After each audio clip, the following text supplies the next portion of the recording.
Warga Kabupaten Dompu, Nusa Tenggara Barat, NTB, beberapa hari terakhir dihebohkan pernikahan seorang kakek bernama M. Yakub 79 dengan perempuan berinisial M. 30.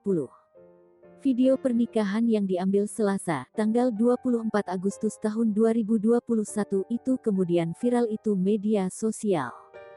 Video tersebut mendapat banyak tanggapan dan komentar masyarakat. Belakangan perempuan berinisial M dinyatakan sebagai orang dengan gangguan jiwa (ODGJ).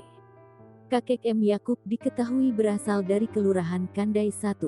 Sementara M merupakan warga Desa Bara, Kecamatan Woja, Kabupaten Dompu. Lurah Kandai 1 Dedi Arsyik menjelaskan, proses pernikahan tersebut berlangsung tanpa sepengetahuan pihak kelurahan. Menurutnya, pernikahan tersebut sebenarnya sudah memenuhi syarat dan rukun nikah. Sebab ada wali, 2 orang saksi, pengantin perempuan dan laki-laki, dan ijab kabul. Karena keluarga perempuan menunjukkan surat keterangan yang menyatakan M merupakan ODGJ.